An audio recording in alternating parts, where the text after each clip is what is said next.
Okay, I'm just gonna get set up.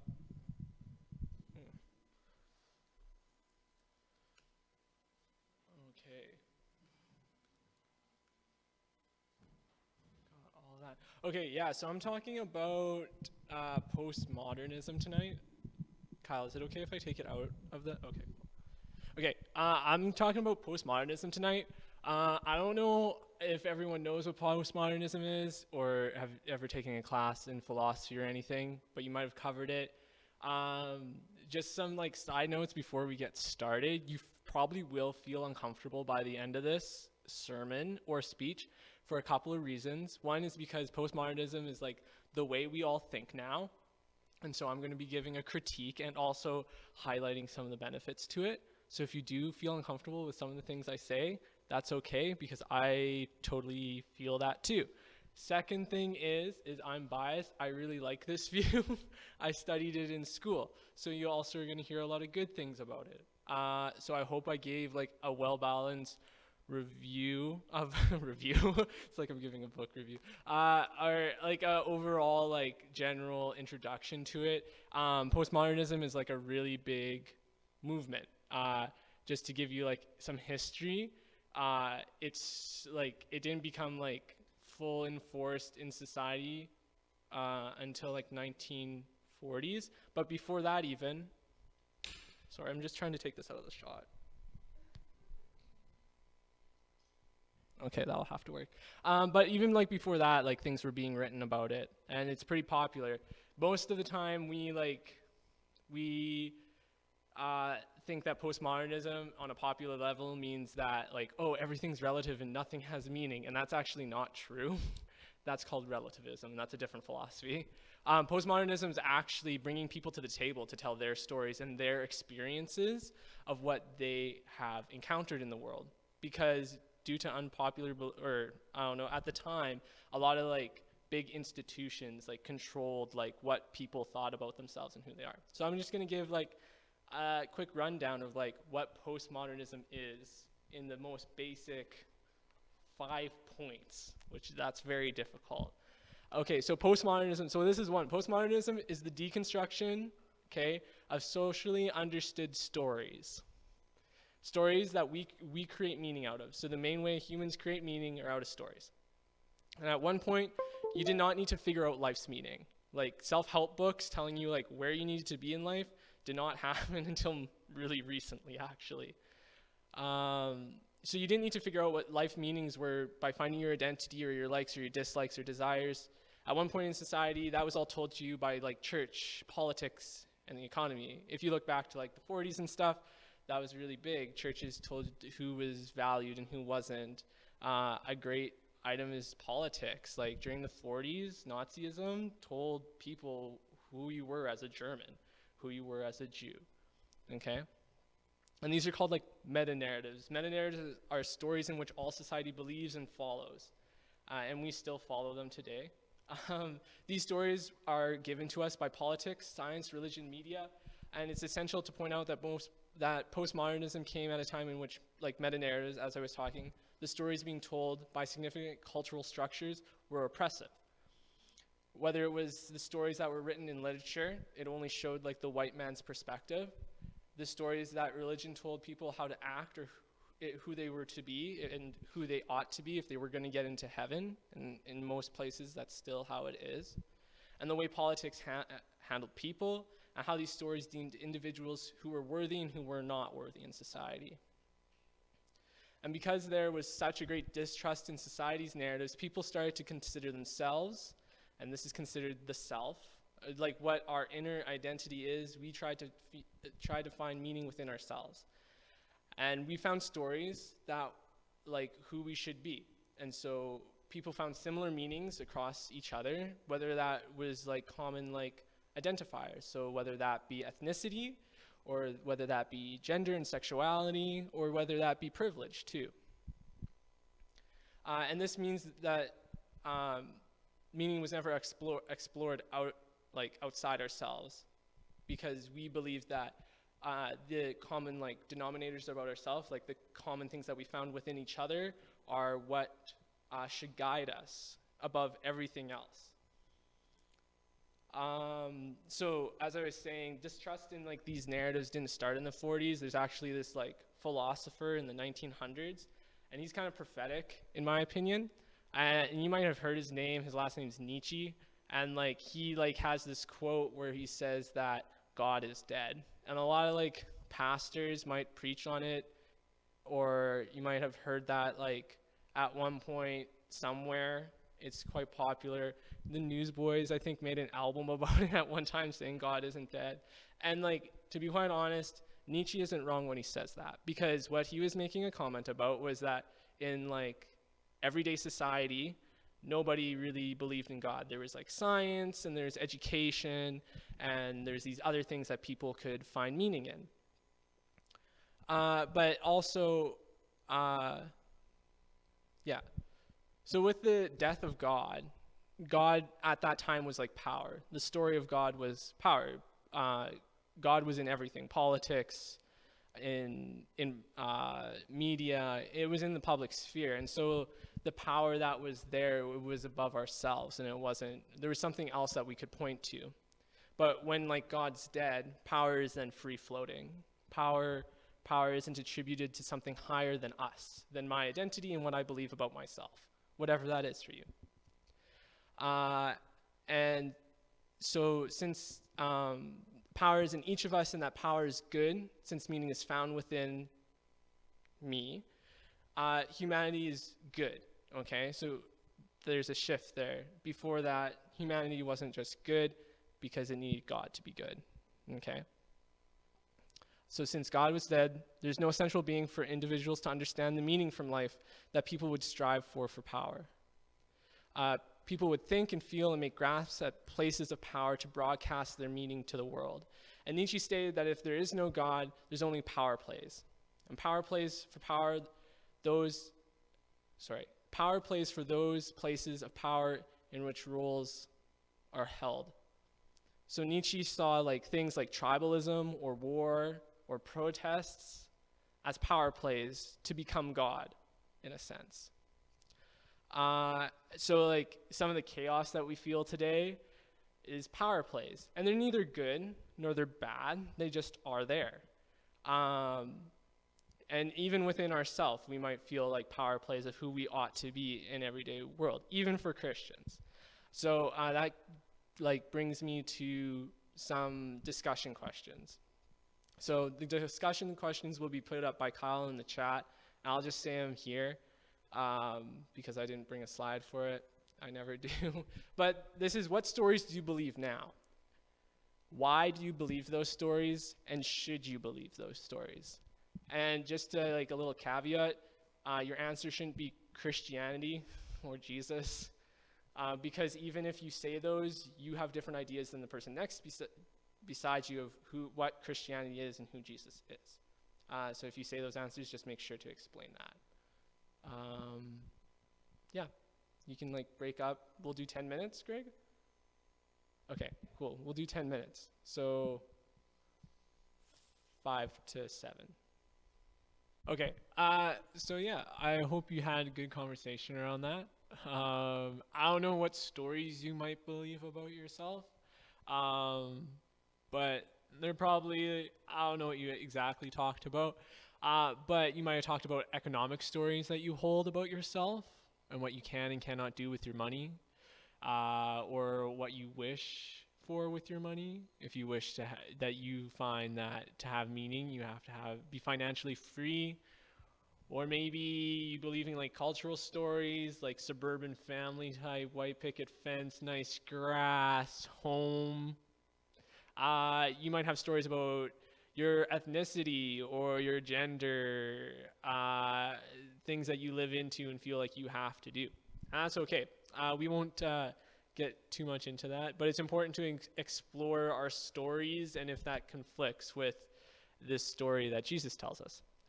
I'll get there though. So I have here, we've been like going through Tim Keller's article on critical theory, a critique on critical theory. If you want to know more about the views that we're like explaining and stuff, you can go there. I'm sure you can either like talk to me, Greg, or Dave about other resources we can give you to explore more about these value systems.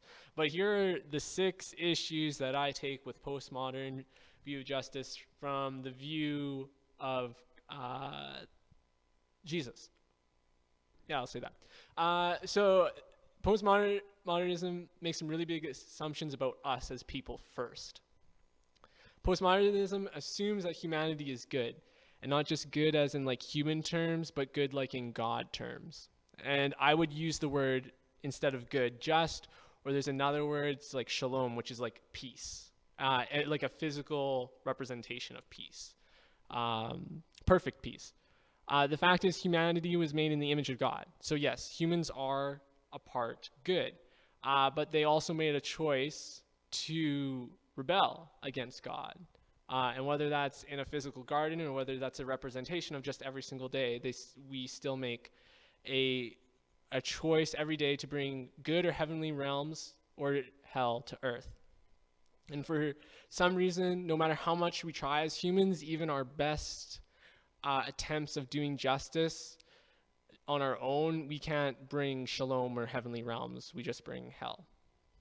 And with the governments, we'll never bring justice, just like we'll never bring justice with ourselves. And in all, only by the grace of God will our actions become just. Okay, 2, it means that our meaning's not from God, but it's from the meaning that our cultural, racial, or community groups decide what is morally right to be human. It splits us into tribes, or in other words, humanities, instead of people under God who are unified. If you read Paul uses like family language, and if this is going to get Bible geek really quickly, but there was different ways in the Roman culture of showing power, and one of those things was family. And so when Paul like mentions brother and sister in like a community context in Christians, he's noticing the unity that they all have under Christ. And that's a really big thing, because in the Roman period, there wasn't a lot of like unity. There's like Pax Romana, which is peace through the sword. So like killing like people to gain peace. Anyway, that's a tunnel. Okay, number 3, it denies our common sinfulness. The Bible teaches that sin is pervasive and universal, and we are each members of a race or nationality that contains much unique common grace to contribute to the world. But every culture also comes with a particular sinful idolatries. No race or people group is inherently more sinful than the other, but in this postmodern view of justice, groups are assigned higher or lower moral value depending on their power, and some groups are denied any redeeming characteristics at all. To see whole races as more sinful and evil than other races leads to things like the Holocaust. And also, newsflash, we're just as sinful as Donald Trump or Hillary Clinton. Because everything is a power, okay, this is 4. Because everything is a power play, it makes forgiveness, peace, and reconciliation between groups impossible. There's this philosopher, Wolf, that Tim Keller quotes, and the quote is, "Forgiveness flounders because I exclude the enemy from the community of humans, even as I exclude myself from the community of sinners. Without using the word sin, the adherents of this," that's the end of the quote. "Without using the word sin, the adherents of this view," the people that hold the view of postmodernism, are continually doing what Wolf describes. So reconciliation flounders. Reconciliation can never be utmost done because it doesn't consider all, it just considers those who have been oppressed. And that's important, but all sides must reconcile. This is the 5th. It offers a highly self-righteous performative identity. The Christian identity is received from God's gracious hands, not achieved by our actions. We are loved absolutely apart from our performance. Contrary to this view, provides 2 kinds of identities that are highly performative. Either being a member of an oppressed group fighting for justice, or a white ally, anti-racist. Both identities, like all other identities, are not based in Christ, but can produce anxiety because of the need to prove oneself sufficiently just-oriented. So if you're moral or not, and making sure that you're following the rules of that group of people that you identify with, whether that be the oppressed and anti-racist or the individuals that are all about freedom or the other side.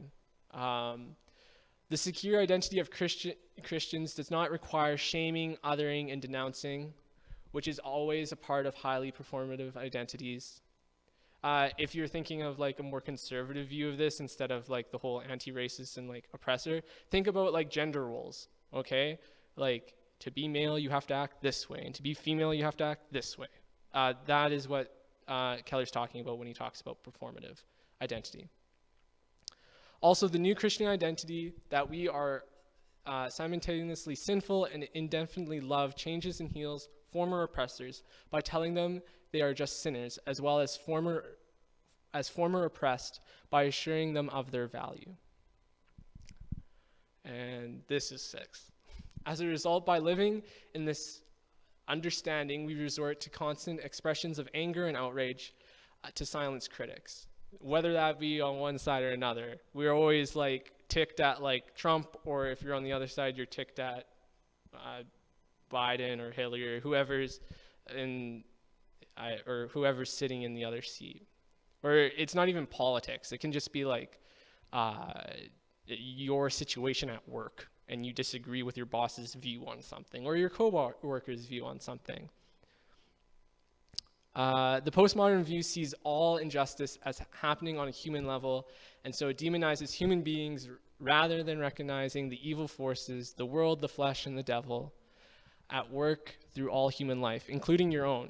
And people that hold the postmodern view also end up being utopian. They see themselves as saviors rather than recognizing that the only true divine savior will be able to finally bring in justice. When dealing with injustice, we do confront human sin, but in addition, we wrestle not merely with flesh and blood. And that's from Ephesians 6:12. And it should be also noted that like we live in a very utopian society. Like because we live in a utopian society, we don't need to depend on like God. And you're like, oh, Keegan, is what you mean by saying this is that I have to invite Jesus into my heart? It's like, no, this is something bigger. I'm talking about like when God like comes to like change the aspect of like earth, that God is bringing justice. And that's what like judgment is in the Bible. It's not something to be feared, it's something to be celebrated, that like the oppressors will be judged for what they did.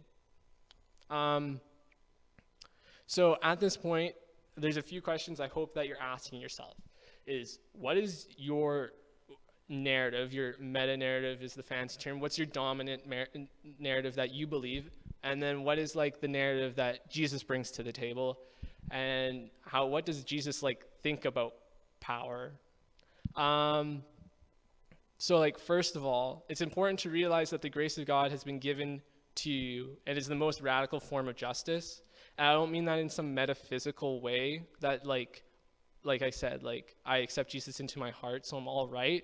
But that like Jesus and God, the Holy Spirit, recognizes that you're an oppressor of individuals and of yourself. And Jesus is slowly making you into something that is a more beautiful creation. And since that grace has been given to us for like no reason whatsoever, only because we're loved by God, then we too, for the same reason, have to show others grace and do justice in the world to whether they're the oppressor or the oppressed. And so then what is the bigger narrative? And the bigger narrative is found in the Bible. And it's just not like a book of rules like it's been like told. It's actually like a narrative. And like you'll find that like if you want to like, Keegan, I don't really understand like where this whole like oppressed and oppressor view comes in the Bible, or like where God does justice. It's like if you read the major prophets or just the prophets in general, that whole book, the prophets are ancient protesters basically, and they go up against kings and people that are in the temple that are excluding people from the cultural structure of that time. Or even like think about, when Jesus like goes in to the temple and like drives out all like the changers and stuff. If you like do a little history research, that's actually like where the Gentiles used to be. And so what the Jews were saying is that the Gentile, if you're like anything other but Jew, you can come and worship, but you can buy like the merch, but you can't actually get to the like concert part to like put it in like really simple terms. And so they are only saying you can only receive this much benefit of knowing God. And so Jesus goes in there and like, yeah, the consumerism part, but also saying like this is all phooey basically.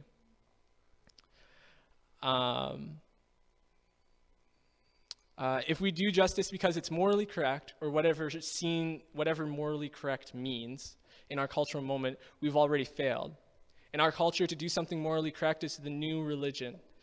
The new religious rule on both the right and the left, and we cannot view what is right or wrong through political fractions.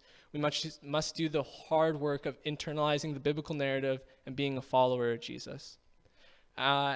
And if you also like, Keegan, I don't see that. Well, most of the New Testament's actually that. We read Paul's letters as theology a lot of times in the church when it's actually like, the fancy words like orthopraxy. All it means is practice, okay? Things you should do. And usually we see like Paul as this grumpy guy yelling at people to do better. And you probably feel like that. I felt like that for a long time. But if you take time to like read the letters actually, and like all in like one bunch, not like little blocks, that's how we can like get into most deconstruction stuff with like chapter numbers and stuff later. But if you take the time to read the letters as they were supposed to be read all together, Paul again and again is telling people to be like just and not oppress people.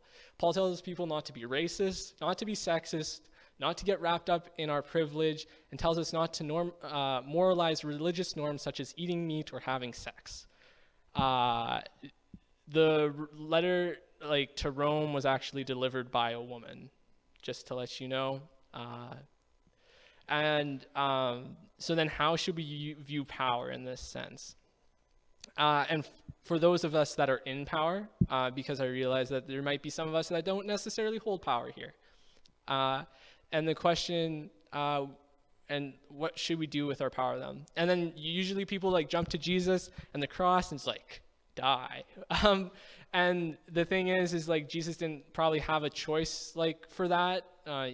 We can talk about that, and lots of Christians in the world actually don't have a choice in that either. They actually like die for helping people that are oppressed. Check out Myanmar if you're wanting to see that. But we all the time are forced in our situations that we find ourselves, whether we are to be people that give away our power and uphold those individuals that have less power than us, or to sit back.